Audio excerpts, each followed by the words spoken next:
Well, thank you very much for inviting me to be here. Simon, thank you for your talk. It's both kind of depressing and encouraging in equal measure to hear what you're doing. So let me give you a little bit of background about the Bioregional Learning Centre, and I'm going to talk to you about two projects.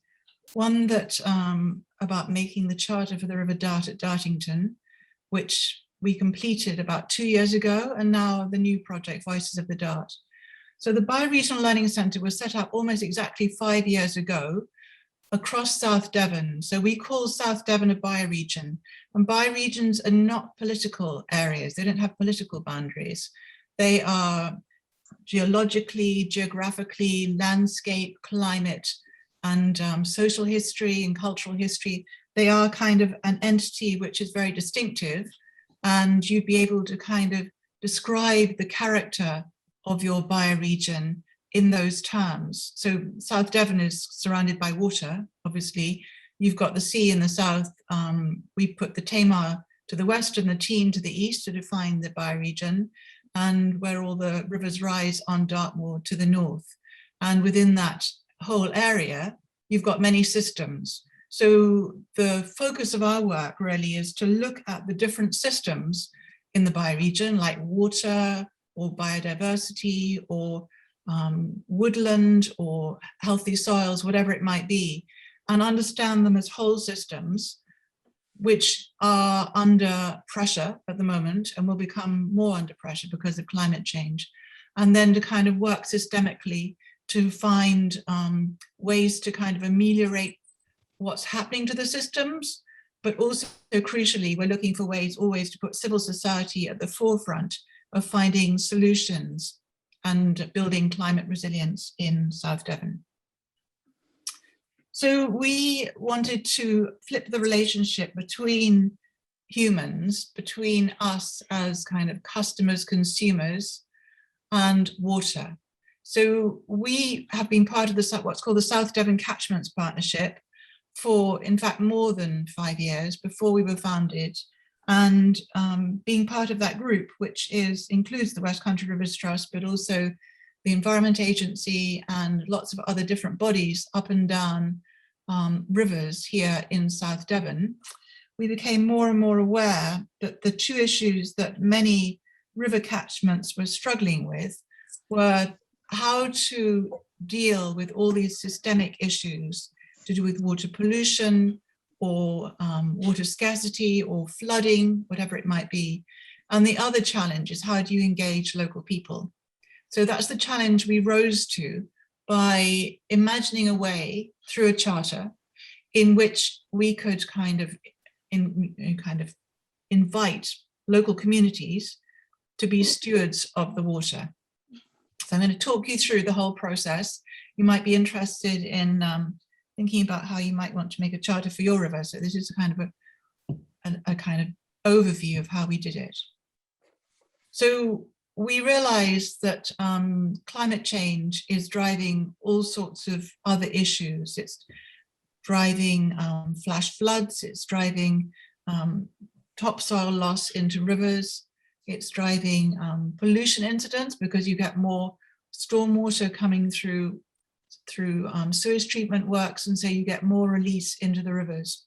And we wanted to tackle all those issues at once. And we also came across this really interesting fact that we found entirely to be true. The riverbanks are places of rivalry. So the old Latin word for a riverbank is a riva, and that's the word where the word rivalry comes from. But of course, they're also places of public access to water. So we started to make the river charter for the River Dart on the Dartington estate. They invited us in, and we began in September 2018. And the first meeting that we held was of all the stakeholders on the estate. So there you see John Perkin on the left, who's the farmer who farms the Dartington estate. And then going around the room, I can't see entirely who everybody is, but you've got Totnes Canoe Club, you've got people who live on the estate, people who work on the estate, people who manage the environment on the estate,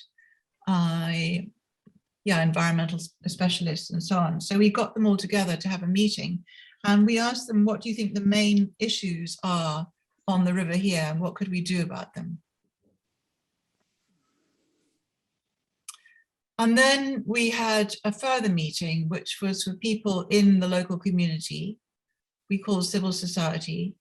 And this was an open house at Dartington. And we had presentations about the water. Nick Paling is there from West Country Rivers Trust at the back with Harriet Bell, who at that point was managing the land at Dartington. So we were looking at water from all different angles and giving people really the kind of lowdown about what is the impact of climate change, what's happening on the Dartington estate. Dartington is the largest private drinking water supplier in England, and they abstract water from the Dart regularly to supply people who live on the estate. And again, we were asking people what's important to you. And we were asking people as well to name the assets that they really cared about in relation to the river. So a charter, as I'm sure you all know, because I'm sure you've been taught about Magna Carta in school. So charters really about granting rights which are to do with land historically. But we also have a charter called the Charter of the Forest, which is about granting rights to common people, to free men, and the forest being the hunting ground of the king. And it's interesting to note that the first Charter of the Forest was actually made by men of Devon in 1204, petitioning King John to let them mine for lead on Dartmoor. So we've got a history of charter making in Devon. And these are some of the assets that people named. We gathered them together and put them onto this graphic. We mounted the graphic in the Dartington Visitor Centre. We had postcards that people could come into the visitor centre and fill in. And one of them was, if water could speak, what would it say? What would the story of the Dart be? And we also went into the local school and we did as much awareness raising as we could. We went door to door with postcards and we knocked on people's doors and put postcards through the door. They could fill in questions and drop them back. We really wanted to understand what people's relationship to water was and what people cared about. So then we came to our charter making workshop, and we had tables of people all through this building at High Cross House. And we were asking people to kind of really home in on the key assets and what we wanted the charter to say. So it was, the whole thing was very co-creative, collaborative.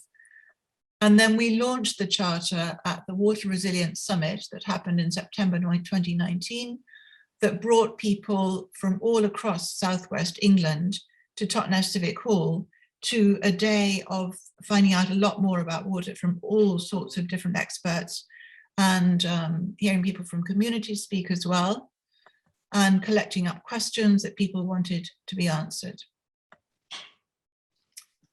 And this is what the charter says. So it's, water is a living entity that we all share and benefit from. While the banks and riverbed of the Dart are owned, the health of living water is a common pool resource entrusted to us all. The movement of water through its cycle of rain, rivers, seas, and clouds is essential for the maintenance of all life. And then it names the people who live in the Dartington area as the stewards of the water. And we very specifically said this is for the River Dart from Staverton Weir to Totnes Weir. We got a bit of argy-bargy from the riparian owners, or the people who own riverbanks north of Staverton Weir, who claimed we were inciting people to trespass. So we were extremely careful to say we're not going north of Staverton Weir, not this time anyway. And so these are the rights that we wanted to uphold on behalf of the river, to be alive and to thrive, so it can give enjoyment and life to all, to be clean and unpolluted, to enable the biodiversity to flourish, to flow freely from source to sea, to be a vital part of a healthy ecosystem.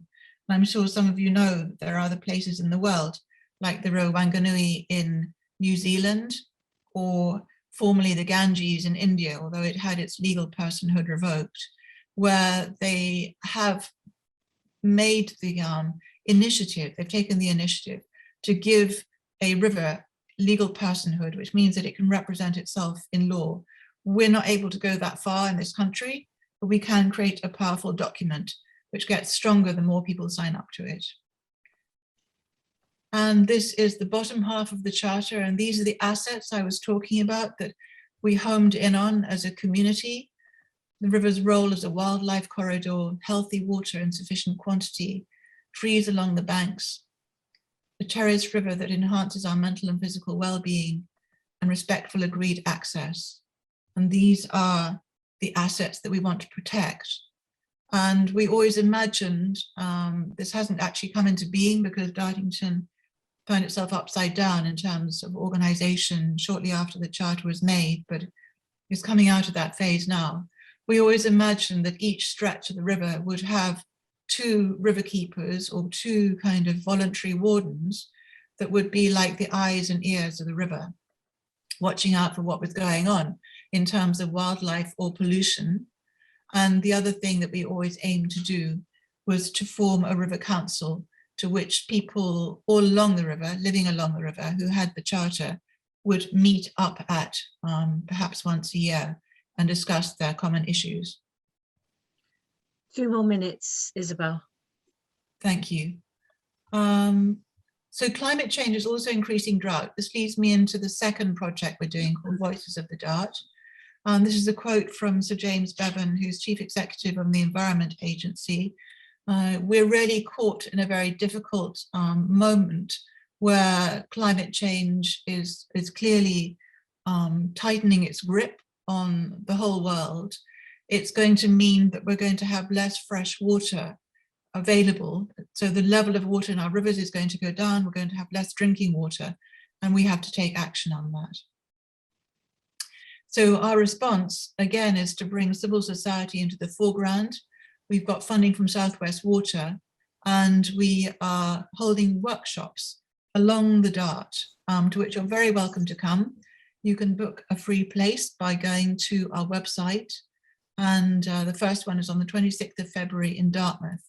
And these workshops will be a combination of information, so that's data, that's hard facts and narrative, many from people, what people are experiencing locally, and creativity. We'll have an artist with us there, and co-design. We want to see if it's possible for communities to come together to design climate resilient water futures. And really these are tests, these are experimental workshops. We want to see what works, what do communities ask for, what do they want to know? And it's very interesting working with Southwest Water. They're becoming much more open about sharing what the issues are and becoming more frank about what their problems are.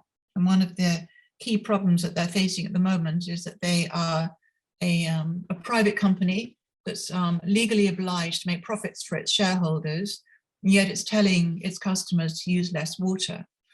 At the same time, Ofwat, which regulates water in the UK, is telling all the water companies in the UK, you've got to maintain your current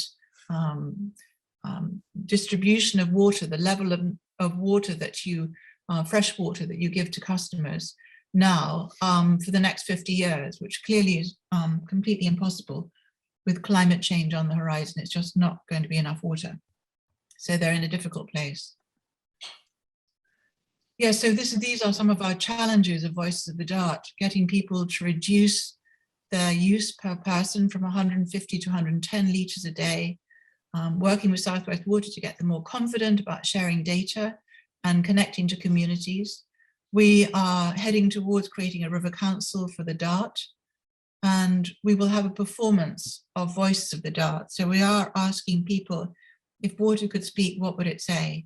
And collecting up those words and working with a voice artist of some kind, maybe a storyteller, in order to create a public performance from all those words. So that's my wonderful. Yeah, that sounds amazing. Thank you. Well, thank you. A lot of history and yeah, really fascinating, almost a sort of arts, cultural project that's fitted in so well with everything. So questions, any quick questions for Isabel before we go on to updates from Sustainable South Hams? I don't see any hands up. Louise has a question. Yeah. Louise, you're on mute. Sorry, amazing a success, Isabel. And I think from your talk and the previous talk, Simon's, we obviously need a charter or action like yours in all our rivers. And are you aware of any other groups either working on something similar in the other rivers that Simon mentioned in his talk? Not here in the West Country. The River Cam in Cambridge has got something similar. It's not the same, but they're taking similar action. That's a shame, because you've obviously got the experience now, and I think in view of the emergency that we're facing, opportunities to replicate successful projects such as yours are really important. So, and I'm definitely on the going to come to your talks, and I'm sure a lot of other people will too. Yeah, fantastic. And we're very happy to replicate it. Roll out your success is what we need to do, and follow your lead. We're very happy to share how to make a charter, how to make a river charter. If there's enough interest, we could have a webinar just on that. Exactly. I think it's essential. Yeah. Great. Thank you very much. Idea. Really good idea. Thank you, Isabel. Yeah, really inspiring speakers this evening, and thank you so much for joining us and for organising it all, Jane and the others.